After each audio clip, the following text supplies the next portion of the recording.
Salam, perkenalkan nama saya Morina Senorita Simorangkir dari Gereja GBIKA Yogyakarta. Saya ingin bersaksi bagaimana Tuhan hadir di tengah-tengah keluarga saya. Tahun 2012, saya dan ketiga anak-anak saya mengalami kekerasan dalam rumah tangga oleh suami saya. Suami saya ingin menikah lagi dan memaksa saya dan anak-anak tinggal serumah dengan perempuan kedua.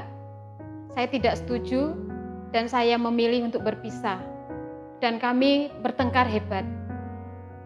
Saat itu anak saya yang kecil, umur 2 tahun, berada di pangkuan saya. Karena kami bertengkar, lalu suami saya mengambil anak saya yang perempuan, lalu tangannya mencekek lehernya seperti ini dan digantung di atas. Anak saya menjerit, memanggil-manggil nama saya, mama, dia minta tolong. Saya berusaha menolong anak saya, sampai anak saya yang terbesar saat itu kelas 1 SMP berusaha mau mengambil adiknya dengan mencakar wajah papahnya, tapi dadang papanya dipukulkan ke tembok, anak saya pingsan. Anak saya yang nomor 2 saat itu masih kelas 4 SD, berada di pojok ruangan, hanya nangis, lompat-lompat, diam di situ dianya. Saya melihat semuanya, saya harus nolong anak-anak saya. Yang kecil nangis-nangis terus, saya ditinju sama suami saya ditendang, diinjak. Saya tetap berusaha sampai anak saya itu lama-lama diam, tidak bersuara. Sampai saya lihat wajahnya itu biru. Saya harus berjuang dengan kekuatan saya. Ada suara itu di telinga saya bilang gini, kamu mengalah. Saya langsung, iya Pak, iya. Benar kamu mau ikut? Iya, saya mau. Setuju? Setuju. Langsung anak saya itu dijatuhkan, saya tangkap. Tapi saya berusaha tenang. Karena takut nanti suami saya semakin marah. Lalu saya gendong, anak saya tidak bergerak sama sekali. Lalu dia suruh kami masuk ke kamar. Ya saya masuk, saya bawakan dulu anak saya yang cewek. Ternyata anak saya yang cowok pingsan sebentar, saya bawa ke kamar. Lalu saya ingat anak saya nomor 2 di balik pintu, masih lompat-lompat nangis seperti itu. Saya peluk dengan tenang, supaya dia tenang. Ayo, dia peluk saya kuat, saya bawa ke kamar. Lalu dikunci sama suami saya, kamarnya saya bilang, saya buka Pak, buka. Enggak dibuka, dikunci, cercek 2 kali, pintu tertutup. Saya lemas, saya lihat anak saya jerit seperti saya rasanya ini kiamat bagi kami. Lalu saya ambil anak saya yang cewek, saya ambil minyak angin, saya balur-balur tubuhnya. Selang 10 menit, anak saya nangis tapi enggak bersuara. Mungkin karena tekanan jari papanya di lehernya membuat suaranya hilang.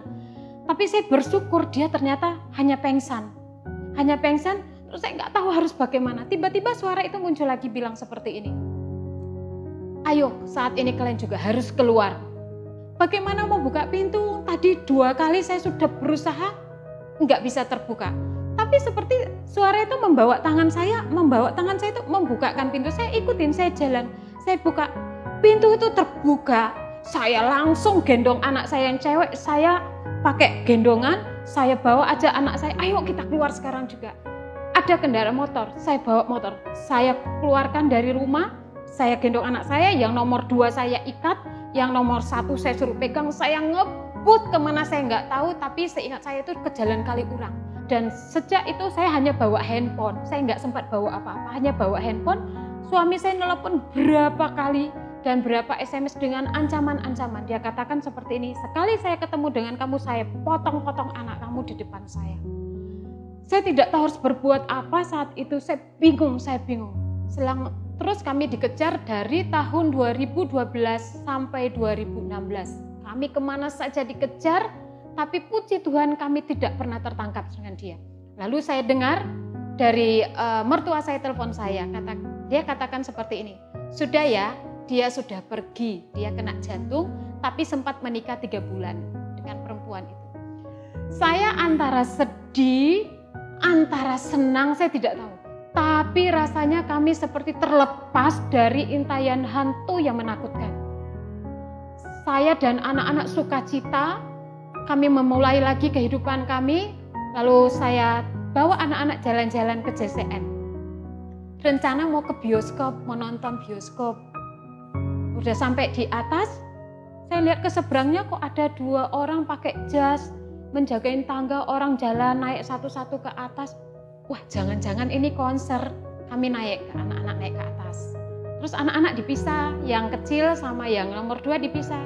Bu, anaknya ke Kids Impact aja, ini untuk anak-anak. Oh ya, mereka masuk. Saya dengan anak saya yang gede dan 1 orang teman saya, kami masuk. Wah, ruangannya kok megah, karpetnya orang udah pada berdiri. Tapi saya mendengar ini orang ini bahasa apa ya, kok saya nggak ngerti gitu. Di mimbar saya lihat ada musik, penari, terus mereka tetap berbahasa itu saya nggak tahu bahasa apa. Tiba-tiba seorang pria naik ke atas, terus ke depan saya lihat tuh kok orang ini bersinar, wah bener artis hebat ini. Bersinar, tatapannya tenang, teduh, tapi tiba-tiba dia nyanyi Christ enough for me. Saya bingung, loh, kok lagu itu kan lagu rohani. Tapi ya apa-apa, nggak apa-apalah. Kami dengarkan, tapi rasanya berontak hati ini dengan suara-suara yang di sekitar kami itu membuat jantung saya berdebar, merinding. Ini bahasa apa? Ya udah, yuk kita keluar saja. Kayaknya ini nggak bener. Ini kayak ajaran sesat mungkin. Kristen kok ada gini? Karena Christ itu kan Kristen. Saya mau keluar, saya mau bangkit dari situ, mau keluar. Kaki saya rasanya berat. Kayak ada yang nahan apa besi atau apa, kayaknya kaki saya tuh nggak gerak. Saya berusaha ngangkat, mau jalan nggak bisa. Tiba-tiba pria yang di depan itu tangannya gitu kan ke kepala saya. Saya nangis, bener-bener nangis. Saya nggak tahu apa yang saya tangiskan. Kayaknya ada yang plong, kayaknya ada seperti Anda misalnya di suatu tempat haus banget. Itu kayaknya saya minum, wah rasanya seperti apa? Guling-guling saya tergeletak. Saya tergeletak, terjatuh. Tiba-tiba saya berada di suatu tempat, kayaknya tenang banget, damai banget. Saya nggak tahu siapa saya. Yang saya tahu saat itu tenang sekali. Tiba-tiba tangan itu seperti mengelus kepala saya, bilangnya seperti ini di telinga saya. Sekarang pulang, tugasmu belum selesai. Saya bangun, loh tempat saya tadi masih ada yang nyanyi, ada yang melompat-lompat, ada yang jatuh-jatuh, banyak yang jatuh-jatuh. Terus saya bangun itu kayak sukacita, ikut nyanyi, saya ikut nyanyi sama yang lainnya, padahal saya enggak tahu itu lagunya apa. Kami ikutin acaranya sampai selesai, terus kami keluar dengan sukacita. Saya pengen mau ngambil anak saya yang 2, anak saya yang 2 lari-lari langsung meluk saya.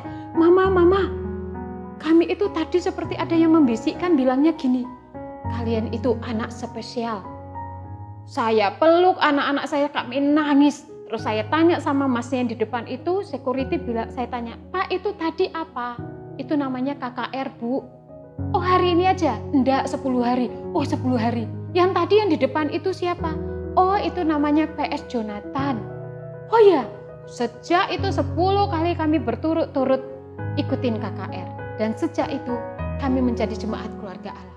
Saya sangat berterima kasih sekali. Kami ditangkap Tuhan, dikiring, terus ditempatkan di GBI KA.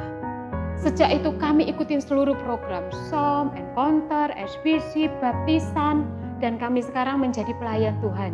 Saat ini saya menjadi KKSGI dan juga saya Body Voice. Saat ini juga saya sedang skripsi STT El Shaddai. Saya puji Tuhan, terima kasih kepada GBI KA yang sudah menggiring kami, menjadikan kami anak-anak Allah. Terima kasih, Tuhan Yesus memberkati.